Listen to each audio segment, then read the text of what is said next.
Welcome to Jesus-Centric Life. I'm Donna. I'm here with Pastor Josh. And before we even get into this week's episode, my voice is not scratchy, Yay. cracking, bad, awful. We all rejoice with you. I know. I've gotten a few comments from people. It was hard to listen to. And I'm so sorry about that, but I am healthy, well, and we are podcasting once again. And we have a special guest with us. We have Mindy Chapman with us today as we talk about rediscovering church in a new season. Is it really a new season? Seems rather old to me. Here we are. That's awesome. Mindy, share with us a little bit about yourself and your family. I'm married to Mark Chapman. We've been married 48 years. Ooh, almost on the 50. Almost on the 50. We've got two children, 42, a son, and 39 to be daughter. So that's our family. That just took my breath away because I've been here 35 years and yeah, I've watched your kids grow I up. remember you coming. Wow. When you were a student. Yes, when I just got out of college. So you and your husband, Mark, have been here for how many years? 39. Wow. You've seen a lot at Peace. We have seen a lot of transition. All of it positive. Maybe not at the time, but it all worked out to be where God wanted us. So I think I remember Susie Husky saying something very similar to that when we interviewed her, and always trusting in God's provision and his direction. He's got a plan. Yeah. So what was it like? Tell us a little bit about raising your kids at Peace. What was it like? What were you guys like back then, the community and all? So to back up just a little bit, we were blessed with moving to Salt Lake City for the first we were 5 years there. And if you ever want to become a strong Lutheran, move to a place where you're a minority. And so we walked into our first Lutheran church, were asked to breakfast that morning, and then out to home group, and we joined our first home group. So with those 5 people we went through that home group, we went through having our first kids together. Everybody was going through that. We lost one of our home group people to melanoma or the cancer. And just a lot of life changes, marriages that didn't make it and stuff. But we came with that background when we moved to Denver to look for a place where we could become part of a family. So that was real important to us when we found Peace. So I'm going to interrupt you real quick. I've heard you share the story about starting in Salt Lake. How many were in that Lutheran church? You know, it was an ELC because we didn't have very many choices at that point. So we're going to shut the conversation down and move along. No, I'm kidding. There were not many Lutheran choices then. And again, it was a very strong, pretty medium-sized church. I would say the size of Peace with Christ when we came here, about that size. Very strong Christians, very in the Bible, very, we had to build up our beliefs to live amongst the Mormon faith. Yeah, for sure. All right, so you guys came to Peace. Came to Denver. Right. What were you looking for in a church? Well, I think anytime you go to a new church, you look for what you've lost or what you're replacing. So we did a lot of church visits, went to several. We kind of had some basis here. I had a cousin, Dave Schlachter, and his wife, who I'd gone to school with, and Dan and Debbie Austin, we knew. So we had a bit of a basis here.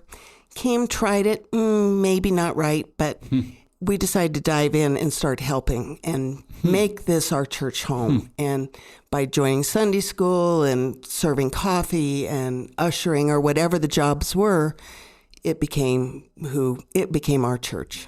So you weren't the very beginning of Peace, were you? No. But the kind of beginnings. Correct. It was that little building in the middle of nowhere still, Correct. Right? And our wall fell down with the new construction in the wind, but we were meeting Sunday school down at the theater down the street, and so we have a lot of memories from those days. Shout out to the Schlachters. I still miss them not being here, but we all do. Yeah. So let's go back to the original question. What was it like raising your kids here in those early days? Well, because, again, we looked for a group. We immediately joined a home group, not the one we're in now, but another group that met clear out in Kansas at that time. Where we lived was way out in Kansas. But it was other parents with small kids. We all got together. The kids were in Bible study or whatever during that time, or playing downstairs or being loud. So it was really a family group from the very start. So those were the kids that we're going to Sunday school with and playing games with afterwards, or kids group, youth group. And what did your kids love about Peace in those early days? I think it was just the camaraderie. I remember them being anxious about going to Sunday school and seeing their friends. They'd be anxious in a positive way. In a positive way. Yeah, we use that word a lot post-COVID in a very not so positive way, right? But I think that was their whole friendship base. I mean, from that, we were both working, both Mark and I, and so we had to have daycare, and that was Cindy BR, if you remember back to that name. And she had kids about our age, so that was the buddies that we did birthday parties with. Patty Hollitz lived just down the street from us, or Patty Weddle, and her son became best friends. So, of course, Jeff and Ryan were always headed off to school together and stuff, and they'd drag Alicia along, so... Yeah, it's reminds me of the church we raised Josh in, too, of, they were together forever. These were their friends who they went to school, college. I mean... lifetime friends. Yeah, for sure. Yeah, and it sounds like as you're talking, this thing keeps going in my mind, that it's what kind of made Peace home wasn't a program or activity or the feel or the vibe or the building or the music or any of it. It was the community that was built. Absolutely, the community. And I think to this day, it's people that are going through the same stage you are, whether it was we went through job losses and parent losses and children going off, growing up, empty nest, all those stages with believers wrapped around you that knew where you have been and where you're going, help guide you when you get a little weak and shaky. They were certainly there, and we are, I hope, for them as well. Yeah. So your kids grew up, that goes in the blink of an eye, and they went to college. Did yours and Mark's feel for church or desire to be at church or your purpose in being here, did that change at that point? I don't think so. I think our belief in the church, and again, we were very blessed, it was something that was feeding us, something we needed. And I think the kids took that from us, that was important to us. They saw us work when we opened the new school and paint desks. They were out here helping with the playground when we built the playground. It was a family thing of that's just what you do. That's your people. That's who you are with. And so... Now, Ryan's moved away, but Alicia's still local and has now brought her kids to VBS. Is that cool to see that next generation investing in the church that you love? Absolutely, but the funnest one is Lutheran Valley Retreat. They're big members up there and taking all their friends. And so that whole faith base that is there and getting their Bibles out when Grandma and Papa are up there and stuff. It's really fun to watch. That's super cool. That's really good. Did you ever feel a loss of purpose? Like that you struggled for your purpose or you struggled when your kids left home? Well, there's that empty nest period that's really hard to adjust. I mean, things are quieter. You have time for a whole cup of coffee in the morning, especially Sunday morning. You might get 2 cups. So, yes, I think your outlook certainly changes. It's not the rush and hustle and bustle. And that's good. It's time to slow down. I don't know how we kept up with kids and life at the time, but we did. Yeah, especially now you look at families that are going and going and there's no margin. And I don't really miss that. Like, oh, that's really busy. But you really, you see the change, the shift a little bit. A little bit, but I think we did it too. I mean, you could be as busy as you wanted. I can remember thinking, if I can just get through this week, next week will be quieter. We don't have to go every night, but We did, and every minute was somebody's practice or whatever. So you survive those and you think this is really tough, but when they're gone, it's like, oh, that was really sweet. That was a nice place to be. You and Mark have always been leaders in the church. Did your purpose change when your kids left? Did your relationship with the church change, and how so, or not? Well, I suppose it changed. Our needs were different. We didn't need to do Sunday school or confirmation or whatever, but certainly our needs for a church and a faith family never changed. I think as you mature, one of the things you really learn is to look back on how faithful God has been, and I think that's a big point of being able to look back where he was and how he got you through those years with all the hectic and the craziness that's out there. So when you were raising your kids, how, and maybe you weren't even intentional about it, but maybe you were, like, how were you intentional about, like, making sure that that church wasn't just for bringing my kids, it wasn't just for them? Because I think as parents, it's really easy to, like, pour into our kids so generously. Like, how'd you make sure that you reminded yourself that, no, I'm going for myself as well, that Mark and I, that this is something we need, not just something I want to pass on my faith to the next generation? How do I make sure that it's something for me too? Well, it was very important to us. I remember Sunday mornings getting out of the house and into the car, and I blamed it on Satan that was trying to make it so crazy that we'd just say, oh no, never mind, stay home. Okay. But it was very intentional for the two of us to say, let's get things organized Saturday night. So Sunday morning, he doesn't have that much more room to push us, because there were times when we'd sit at the cul-de-sac and say, let's just turn around. Everybody was on edge and negative. But it was important to us. I think another thing that was real important in our life was that focus on the family group in Colorado Springs. And we went to some of their conferences with the kids. Some of their parenting techniques and such were very helpful to have, again, another support social group that outside the church, though a lot of the church members went with us or had their kids involved in those summit ministries, et cetera. That was important for our kids. Yeah.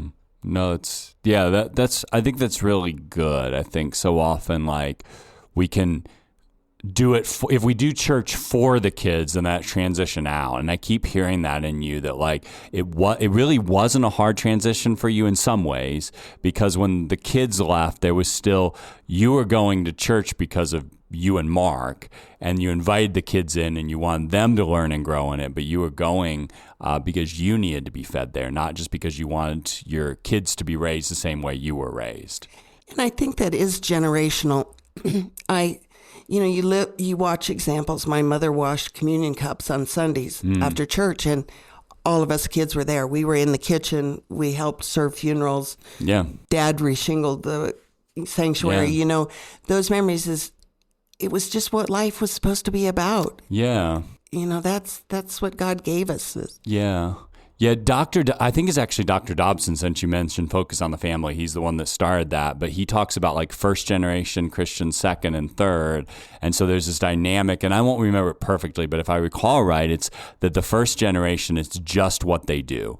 Like, they just do that. And then the second generation, they say, well, because my mom and dad did that for the kids, I need to do that for the kids. That my kids need the same experience that I did, but it was never really for them. And so then the third generation, well, they don't even care. And it doesn't always happen this way in generations, but the third generation doesn't even care because mom and dad just bring us to church, but they didn't care about our faith. And so, like, he talks about that kind of happened in America.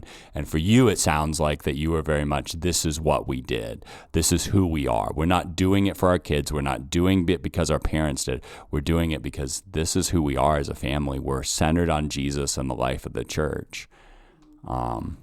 And have both Ryan and Alicia taken on that same spirit? Very much. Ryan and his wife are very involved with their church in Tennessee. It's not quite Lutheran, but there's more than one way to pray. And and we always try to remind people that is our goal is to raise Christian kids. We do so from the Lutheran perspective, and that's valuable to us, but we want them following Jesus and the Bible. Yeah. Right. Different man-made rules, but that doesn't mean ours are, though they are better than the others, but... that's how we like to say it, too. They are the best. Lutheran is the best, but yeah. I feel like I'm at a pep rally right now. Yay. So, something that we hear sometimes, and I've never heard you and Mark say it, is somebody else needs to do that. We've done our time. We've given a lot to the church, our time, our talents, all of it. Why doesn't somebody else pick up that and do it? What's helped you guys not to have that mentality? Well, in all honesty, we probably do have some of that of not making eye contact and sitting on your hands, just to protect our retirement years too. I think sometimes people jump out of jobs into retirement as a job and really overcommit. We'd like time to go see grandkids and be involved and not have to say we can't come to that game because we have X, Y, or Z at church. So we have been pretty protective of our volunteering. But boy, if it needs done, we'd sure like to try and help if it can fit into the schedule, because people did it for us. There was a whole generation. You think Ruth and Jim Meisner and the Fullers and Nancy and Guy, and that older generation that was there to support us. They weren't maybe doing the day-to-day, but we sure knew that we had their hearts and the encouragement that we were doing okay with volunteering at that stuff. Yeah. Wow, you bring up fantastic names. We know a lot of them. Yeah, for sure. For sure. So what does belonging to the church look like for you guys now? It is being just a part of this faith family. Yeah, it is just home. I mean, it is so fun to watch it grow and the new kids coming in and the children. And it's so fun to watch Sunday morning service and the kids and such. Just brings you back those great memories of what it was like when we had our kids here. We certainly had all the music, and the school was so important and such. That's really fun. You hope you can encourage those young parents that they're doing all right. Yeah. Their kids may be squirreling around, but they'll survive. Might take till they're 42, but they will straighten out. Yeah, I just said that to Thomas yesterday. We were talking about a situation, and I said, make sure you affirm the parents. They need that. They need to know they're doing a great job, and families are. They're doing the best they can, and they're doing well, and they need to know that. Yeah, I think that support is so important to them to know that they'll make it through, and we all went through this. Yeah. So you guys are mentor families for our newcomer class. And you've heard a lot about the vision, the mission, the purpose, all of it. You probably could teach the class now. But if you step back a little bit, how could the church do a better job engaging people of all ages? We really like the intergenerational groups. We went to the pub crawl or whatever they did this last week. And it was such a broad range of ages that it's just so fun to be a part of that. Now, different people need different things. There's a retired group or founders group that meets frequently. We've not found a lot of need to do that. We've got that group with our home group, maybe because we're all founders. But I think just having that group together was very, very helpful. And one of the comments I heard that night was that one of the couples were new, and they were saying they get lots of calls of, you might fit in here, you might fit in there, this might be good.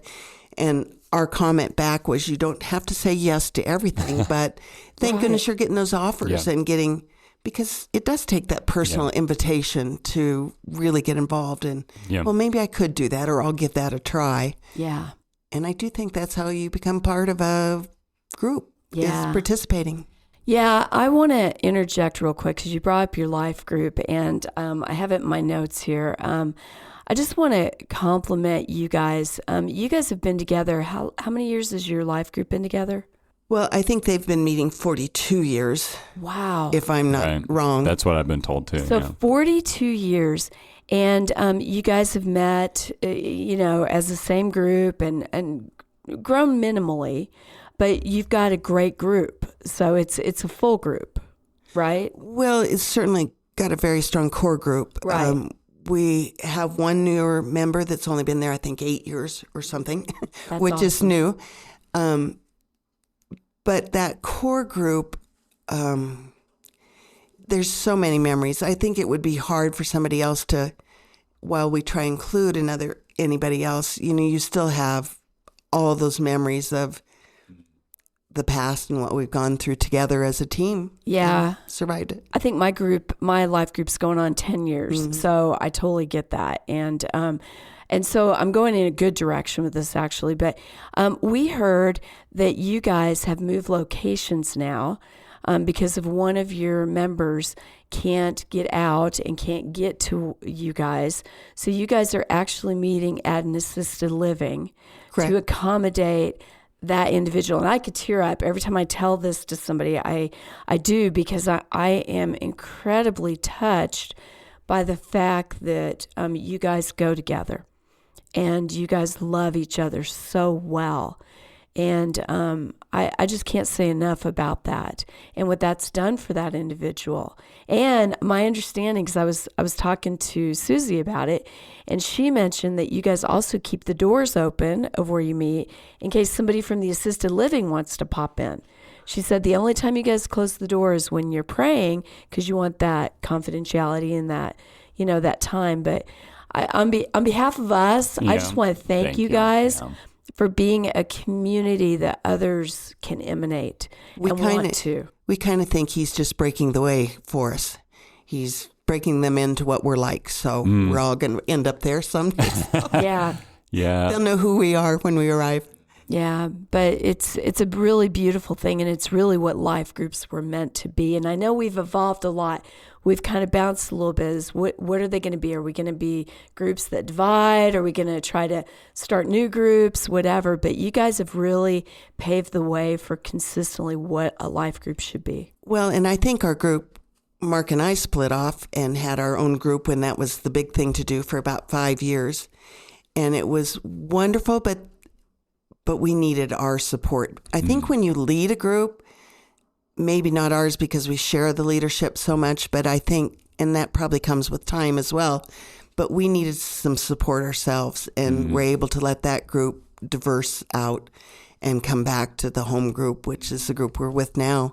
But those things change in life. I mean, it's important for that support you need as well. Yeah, and as others. And you guys have modeled that well, because you have walked with them so well and changed as they've changed.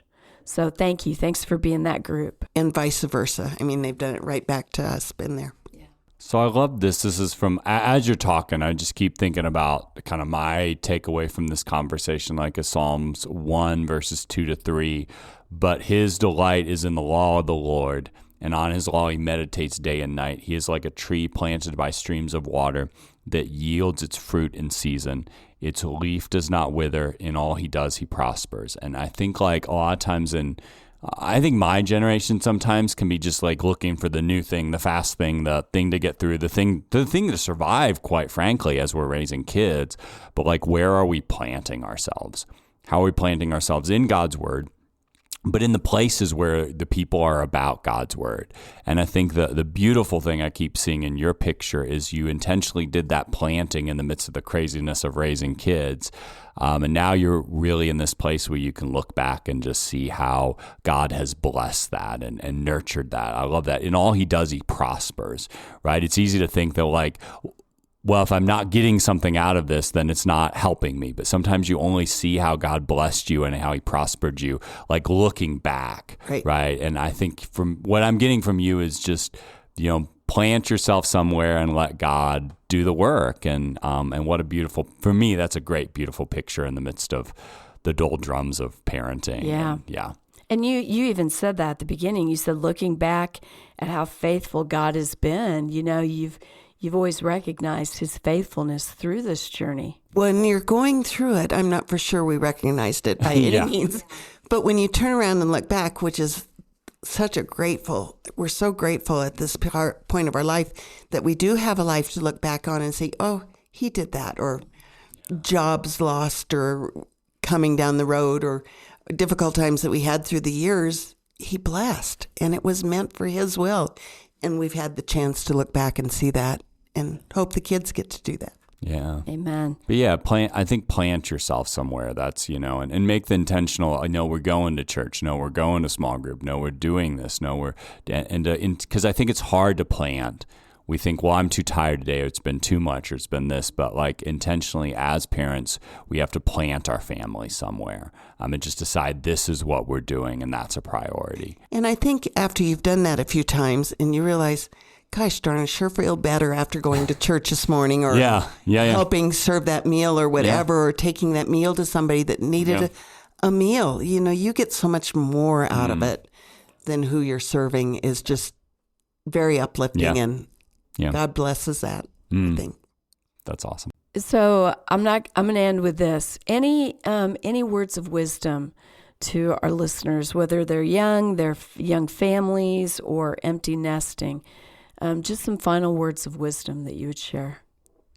Well, I don't know if I have a lot of wisdom, but from God's point of view, just trust him. Just don't give up. He's always there. He's always got you. He'll get you through. Amen. Amen. Mindy, thank you so much for joining us and having a seat at the table. We hope to have you back. You're a delight to interview. So thank you so much. And thank you for listening to us today and sharing this conversation. And we look forward to our next episode of Jesus-Centric Life. Have a great day.